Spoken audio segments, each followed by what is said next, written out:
हर इंसान के जीवन में अनचाहे रिश्तों हों ये ज़रूरी नहीं। मेरे जीवन में इनकी प्रमुख भूमिका रही है।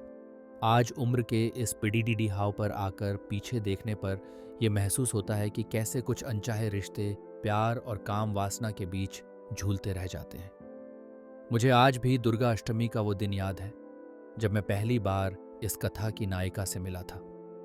दुर्गा पूजा घूमकर थका हुआ मैं अपने घर के अहाते में प्रवेश करते समय घर के बाहर और अंदर की दुनिया के बीच फर्क के बारे में सोच रहा था। एक तरफ जहां दोस्तों के साथ जीवन का आनंद आता था, वहीं घर पर एकदम एकांत था। जेब से घर की चाबी निकालकर दरवाजे की ओर बढ़ा। दरवाजा खुला देखकर ये यकीन ही नहीं हुआ कि पापा आज घर जल्दी आ गए थे।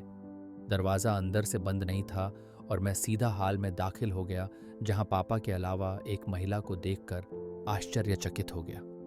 कुछ कहने से पहले पापा बोले, बेटा ये माया जी हैं और आज से ये यहीं रहेंगी, मैंने इनसे विवाह कर लिया है। मैं अनमने मन से उनको ध्यान से देखे बिना नमस्ते कर सीधा अपने कमरे में चला गया। शायद इस जल्दी की वजह मुझे आई हुई लघु शंका थी। जैसे ही मैंने अपने बाथरूम के दरवाजे को खोलने की कोशिश की, तभी अंदर किसी के होने की आवाज आई। मैं आश्चर्यचकित होकर पीछे हटा, पर लघु शंका जोर से लगे होने के कारण दरवाजे को तेजी से पीटने लगा।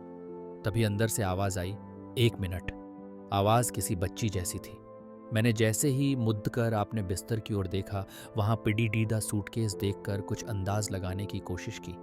तभी बाथरूम के दरवाजे के खुलने की आवाज हुई और उसमें से एक लद्दकी को चेहरे पर तौलिया डाले निकलते हुए देखकर मैं कुछ भी बोल नहीं पाया। शायद आप सभी को यह इस समय मेरी मनोस्थिति का आभास हो रहा होगा।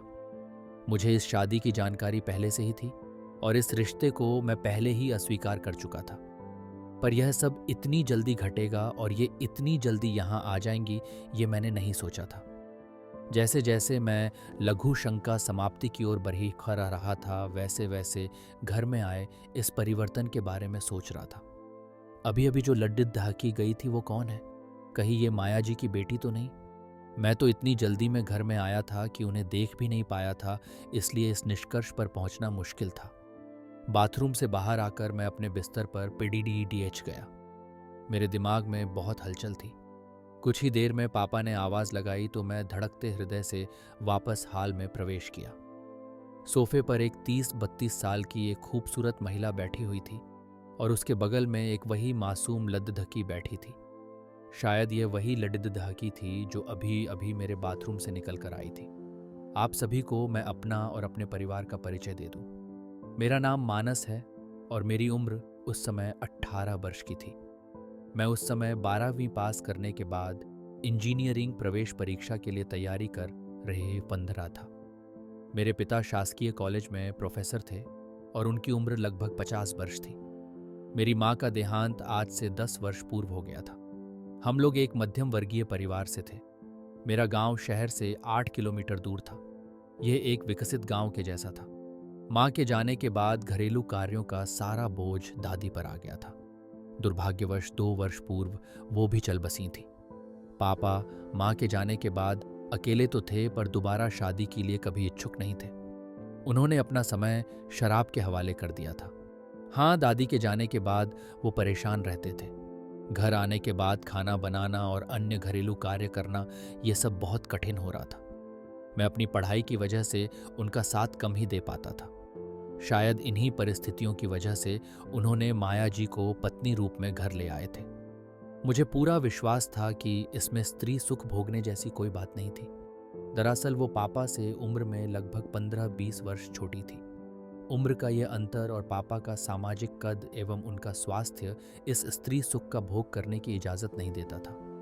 आसपास में सभी लोग ये जानते थे कि मेरे पापा एक चरित्रवान व्यक्ति थे और उन्होंने माया जी को लाकर सिर्फ उनके सर पर एक छत दी थी और उन्हें एक सम्मान पूर्वक जीने का हक क्यों दिया था। इसके एवज में मेरे पिता को घरेलू कार्यों से मुक्ति मिलनी थी। शायद आप सब कहानी की नायिका के बारे में जानने को उत्सुक हो रहे हैं। धीरज रखिए। यदि आप इस कहानी को पढ़कर तुरंत निष्कर्ष पर पहुंचने को लालायित हैं, तो शायद आपको दूसरी कहानियों पर रहनी चाहिए। क्षमा कीजिएगा, पर धीरज का फल हमेशा मीठा होता है। इस कथा का नायक मैं उस समय अपने भविष्य निर्माण के लिए पिछले कई वर्षों से अपनी पढ़ाई पूरी ईमानदारी से कर रहा था। लद्दकियों में मेरी विशेष दिलचस्पी नहीं थी। ऐसा नहीं था कि मैंने उस समय तक सेक्स कभी अनुभव न किया हो, पर मैं इसका आदी कभी नहीं था। मेरे पड़ोस में रहने वाली मंजुला चाची की जेठानी चंडीगढ़ में रहती थीं।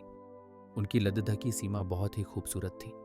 वह अक्सर छुट्टियों के समय अपने पैतृक निवास यानी गांव पर आया करती थी। इसी दौरान वह हर साल मेरे संपर्क में आती थी। हम सब अन्य पड़ोस के बच्चों रोहन, रिया, साहिल, सौरभ आदि के साथ खेलते कूदते थे और अपने बचपन का आनंद लेते थे। पहला अनुभव एक बार हम सब मेरी छत के सीढ़ी रूम में लूडो का गेम खेल रहे थे। खेल की शुरुआत में सीमा, मैं और दो अन्य बच्चे खेल रहे थे, पर बाद में सिर्फ मैं और सीमा ही बचे। सीमा का बदन थोड़ा थुलथुल किस्म का था। उभरता यौवन एवं पेट में जैसे होद्द लगी हुई थी कि कौन आगे निकलता है। वो गोरी और चेहरे पर नूर लिए थी। आमतौर पर घर में संपन्नता और सुख को आप उस घर की लड़दकियों के नूर से अंदाज सकते हैं। खेलते खेलते बातें होने लगीं और अंत में लड़कों और लड़कियों में अंतर पर आ गई। सीमा मेरे से ज़्यादा समझदार थी और सेक्स के बारे में ज़्यादा उत्सुक थी। उसने मुझसे पूछा कि क्या तुम्हें अपने शरीर और मेरे शरीर के अंतर के बारे में पता है? मैंने हाँ में सर हिलाया तो उसका साहस बढ़ गया और उसने पूछा, अच्छा बताओ, क्या क्या अंतर है? उसके प्रश्न के उत्तर में मैं क्या जवाब दूं, ये सोच नहीं पा रहा था। फिर भी मैंने उसके स्तनों और जांघों की ओर इशारा किया। वह समझ गई और बोली, मानस, मैंने आज तक किसी लड़के का वह भाग नहीं देखा है। क्या तुम मुझे एक बार दिखाओगे? मैं सकुचाया, पर वह प्लीज प्लीज रटती रही। अंततः मैंने कहा, ठीक है, पर बदले में मुझे क्या मिलेगा? तो उसने कहा कि मैं भी वही काम तुम्हारे लिए करूंगी। मैंने स्वयं आज तक कभी किसी लड़की का वह भाग नहीं देखा था, यहां तक कि किसी फोटो में भी नहीं। वह उतावली हो रही थी। दिखाओ ना, क्यों शर्मा रहे हो? उसके बार बार कहने पर मैंने धीरे से अपना पैजामा नीचे कर दिया और अपने लिंग को बाहर ले आया, जो कि इन सब बातों के दौरान काफी कड्डा हो गया था। मेरा लिंग सामान्य युवा था, पर एकदम साफ सुथरा था। लिंग का रंग गोरा था। सीमा अपनी उत्सुकता ना रोक पाई और बोली, क्या मैं इसे छू सकती हूँ? मेरे उत्तर का इंतजार किए बिना उसने अपना हाथ सीधा लिंग पर रखकर उसे महसूस करना शुरू कर दिया। थोड़ी ही देर में मेरा लिंग इतना कड्डा हो गया जैसे कि फट जाएगा। मेरे लिंग के ऊपरी भाग में मुझे हल्का दर्द का अनुभव हुआ। मुझे लगता है इसके पहले शायद 2 या 3 बार मैंने अपने लिंग को इतना कड़ा महसूस किया था। उसके हाथों का स्पर्श पाकर आज जैसी अनुभूति शायद पहले कभी नहीं हुई थी। वह बार बार मेरे लिंग की तारीफ करती और हल्के हल्के सहलाती जा रही थी। मुझसे अब बर्दाश्त नहीं हो रहा था। मैंने देखा कि सीमा का दूसरा हाथ उसकी जांघों के बीच है। मुझे अब विश्वास हो चुका था कि सीमा ये काम पहले भी किसी के साथ कर चुकी है। मैंने उससे कहा, मुझे भी देखना है। उसने कुछ देर सोचा और कहा, ठीक है, रुको। उसने धीरे से मेरे से लिंग के अग्रभाग पर अपनी हथेलियों का प्रेशर बढ़ा दिया। उसके इस कार्य से उत्तेजना की एक तीव्र लहर मेरे शरीर में दौड़ ढगई। मेरा शरीर बुरी तरह कांप रहा था। शायद उसे मेरी स्थिति का अंदाजा था। उसने अपना कार्य जारी रखा और धीरे धीरे मेरे और पास आ गई। पास आने के बाद उसने अपना बायां हाथ अपनी जांघों के बीच से हटा लिया और मेरे कान में धीरे से कहा, अपनी आंखें बंद कर लो। उसने मेरे लिंग को सहलाना जारी रखा। जब वह लिंग की चमद्दी को पीछे की तरफ खींचती थी तो शिश्नाग्र में बहुत सनसनाहट होती और हल्का दर्द भी होता।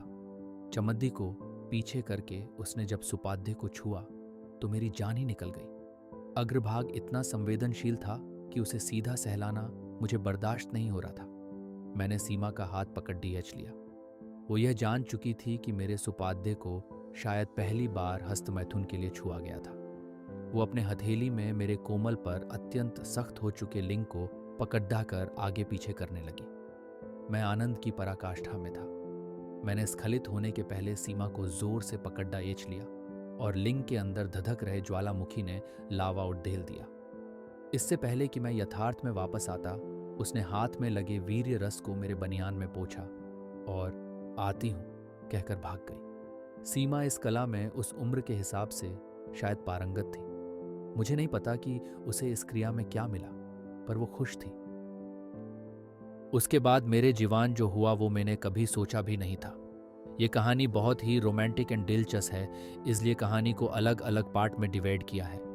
कहानी के अगले सभी पार्ट सुनने के लिए चैनल को सब्सक्राइब करना ना भूलें।